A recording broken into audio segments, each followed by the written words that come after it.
Yangi mashina egalarining qimmatga tushadigan top 10 ta xatosi.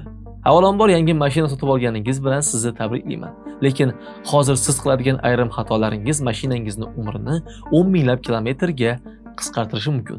Eng qizig'i, bu xatolarni deyarli hamma qiladi va ularning aksariyati hatto o'zlarini xato qilmayapman deb o'ylashadi. Masalan, servisni kechiktirish, sovuq motorda mashinani zo'riqtirish yoki shina bosimini tekshirishni yillar davomida ortga surib yurish. Bularning barchasi keyinchalik sizga juda ham qimmatga tushishi mumkin. Masalan, ta'mir, ortiqcha yoqilg'i sarfi va avtomobil qiymatining pasayishi bilan o'lchanadi bu narsalar. Bugun siz bilan yangi mashina egalari eng ko'p qiladigan top 10 ta xatoni ko'rib chiqamiz. Agar avtomobilingiz sizga uzoq yillar muammosiz xizmat qilishini xohlasangiz, bu videoni albatta oxirigacha ko'ring. Demak, tayyor bo'lsangiz, boshladik. Ko'pchilik avtomobilning uzoq xizmat qilishini ishlab chiqaruvchiga bog'liq deb o'ylaydi. Albatta bu ham muhim, lekin bir xil modeldagi ikkita mashinani tasavvur qiling. Biri 300 ming kilometrdan ham ko'proq deyarli muammosiz yuradi. Boshqasi esa ancha oldin katta xarajat talab qilishni boshlaydi. Farq ko'p hollarda avtomobilning o'zida emas, balkim egasining odatlarida bo'ladi. Chunki yangi mashinani buzadigan eng katta sabab zavoddagi nuqson emas, uni qanday ishlatishingiz. Keling, eng ko'p uchraydigan xatodan boshlaymiz. Birinchi xato: servisni kechiktirish. Ko'pchilik shunday deydi: yana 1000 kilometr yursa ham hech narsa bo'lmaydi. Rostdan ham, ehtimol bir marta hech narsa bo'lmas. Ammo bu odat muntazam takrorlansa-chi? Servis intervali. Bu ishlab chiqaruvchi belgilangan masofa yoki muddatdan keyin avtomobilga bajarilishi kerak bo'lgan texnik xizmat hisoblanadi. Odatda bunga motor moyini almashtirish, motor filtrini, havo filtrini va salon filtrini almashtirish kerak bo'lsa, boshqa texnik suyuqliklar hamda asosiy tizimlarni tekshirish kiradi. Aniq ro'yxat esa avtomobil modeliga qarab farq qiladi. Ko'pchilik servis deganda faqat moy almashtirishni tushunadi. Aslida esa bu avtomobilning sog'lig'i muntazam tekshirilib turish jarayoni hisoblanadi. Tasavvur qiling, siz bir necha oy davomida bir xil motor moyidan foydalanishda davom etyapsiz. Vaqt o'tishi bilan moy o'z xususiyatlarini yo'qotishni boshlaydi. Natijada dvigatel ichidagi metall qismlari avvalgidek himoyalanmaydi va ishqalanish asta-sekin ortib boradi. Bu jarayonni siz bugun sezmasligingiz mumkin, ammo uning oqibatlari minglab kilometr davomida yig'ilishni boshlaydi. Yangi avtomobil egalarining eng katta xatosi ham aynan shu. Mashina hali yangi-ku degan fikr bilan servisni orqaga surishdir.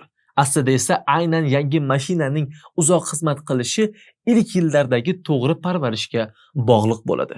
Shuning uchun ishlab chiqaruvchi belgilangan servis intervaliga amal qiling. Chunki motor moyini vaqtida almashtirish xarajat, motor ta'mirlash esa bundan bir necha baravar qimmat hisoblanadi. Servisni vaqtida qilish motorni himoya qiladi, lekin servisdan keyin ham ko'pchilik har kuni takrorlaydigan yana bitta odat bor.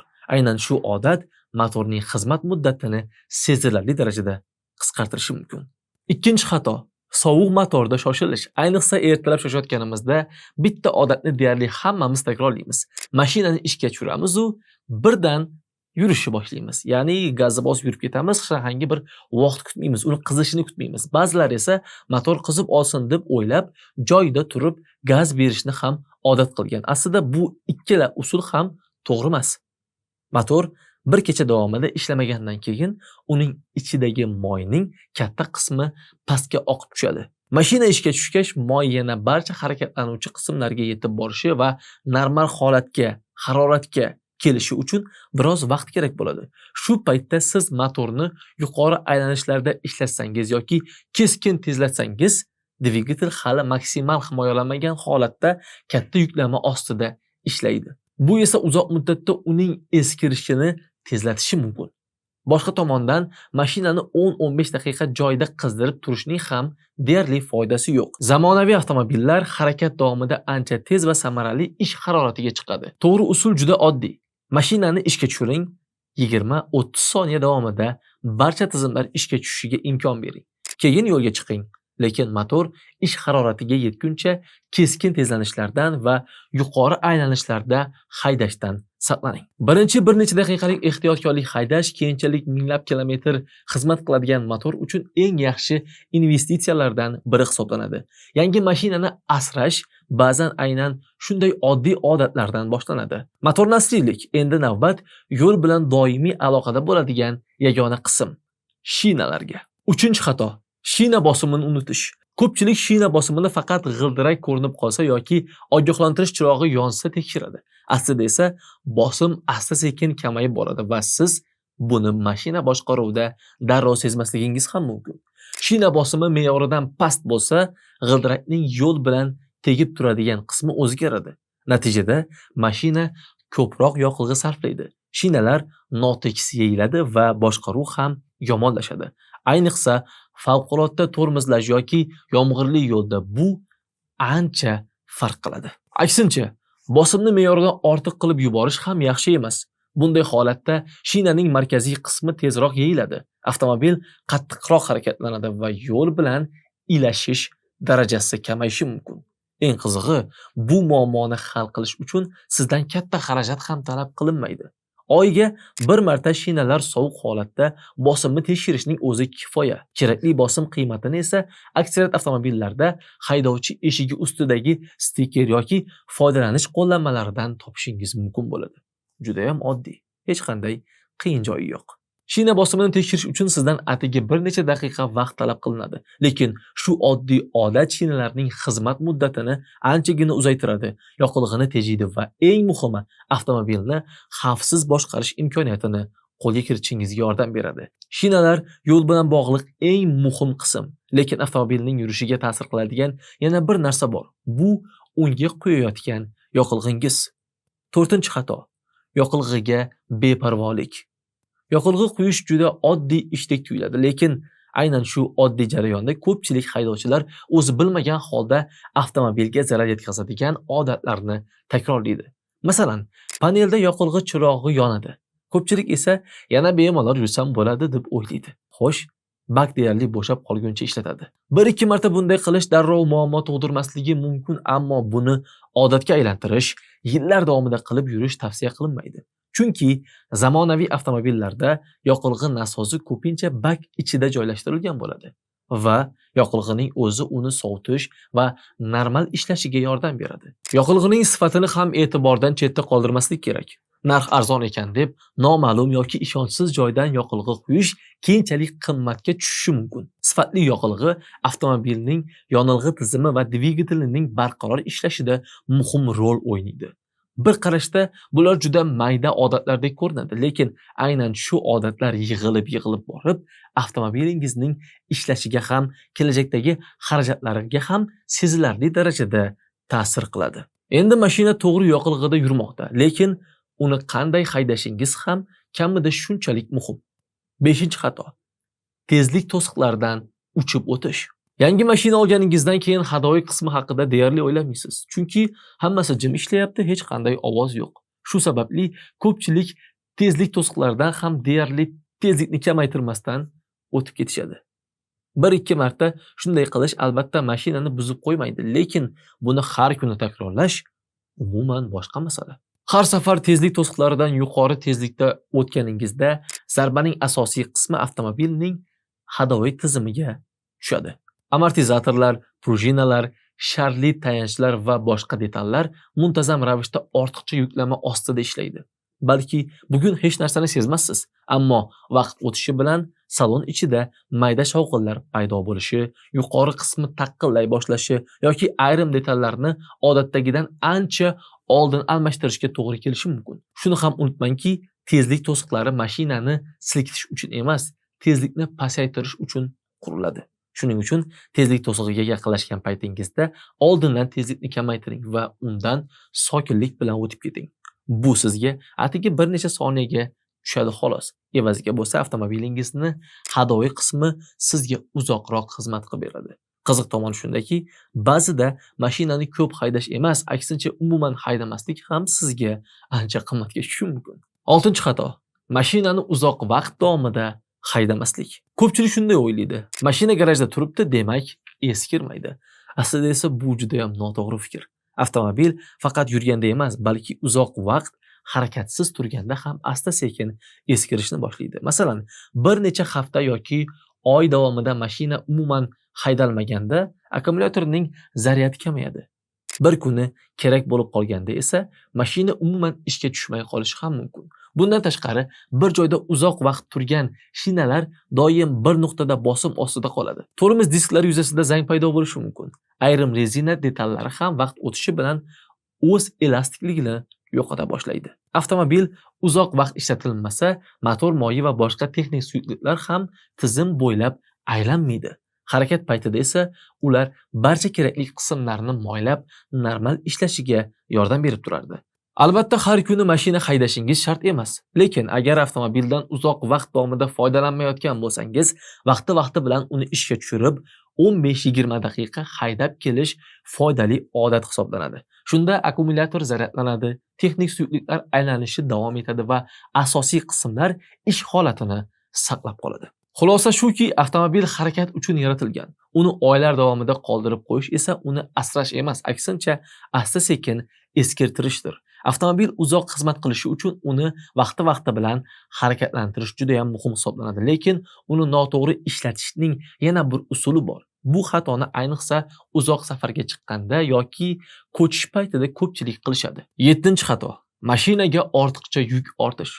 Ayrim haydovchilar mashina katta-ku, bemalol ko'taradi deb o'ylashadi, lekin har bir avtomobilning ishlab chiqaruvchi belgilagan maksimal yuk ko'tarish chegarasi bo'ladi. Shu me'yordan ortiqcha yukni yuklash esa mashinaga sezilmaydigan, ammo doimiy zarar yetkazib turadi. Birinchi navbatda barcha og'irlik hadovoy tizimiga tushadi. Natijada amortizator va prujinalar odatdagidan tezroq eskirishni boshlaydi. Agar ustiga ustak og'ir yuk bilan chuqurga tushsangiz yoki tezlik to'sig'idan tez o'tsangiz, bu qismlar jiddiy shikastlanishi, hatto sinishi ham mumkin. Bu bilan muammo tugamaydi. Ortiqcha yuk shinalarga tushadigan bosimni oshiradi, tormoz masofasini uzaytiradi va mashinani boshqaruvini qiyinlashtiradi.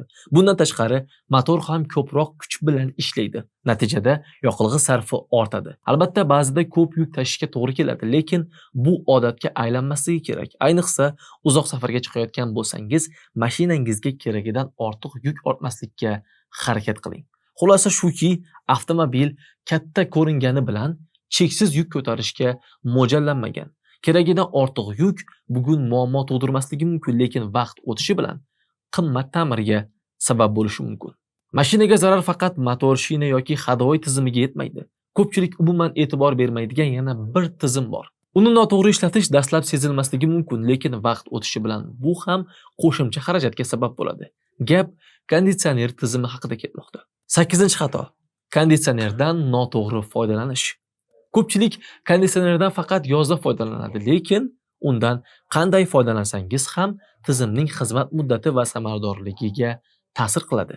Masalan, yozning issiq kunida mashinaga o'tirib, konditsionerni darrov 16 darajaga qo'yish odati juda ko'p uchraydi. Aslida esa avval eshik yoki yon oynalarni 20-30 soniyaga ochib, salondagi qizigan havoni chiqarib yuborgan ma'qul. Shundan keyin konditsioner salonga ancha tezroq salqinlik beradi. Yana bir xato: ichki havo aylanishi tugmasidan noto'g'ri foydalanish. Agar tashqarida havo juda issiq bo'lsa, bu rejimni yoqish foydali bo'ladi.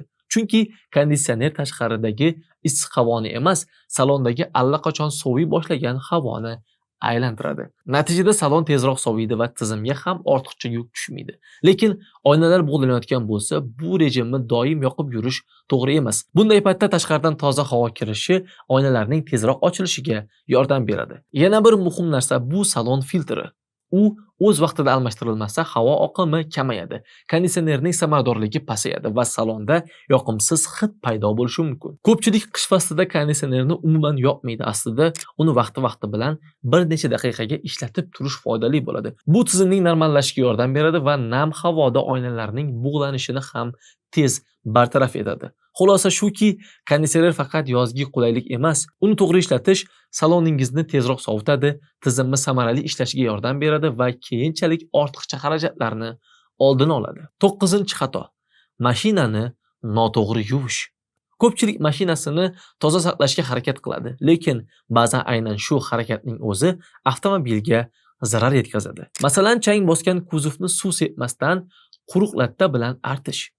Chang zarralari mayda qumga o'xshaydi. Siz artayotganingizda ular lak bo'yoq qoplamasini asta-sekin tirnashni boshlaydi. Yana bir keng tarqalgan xato mashinani quyosh tagida yuvish.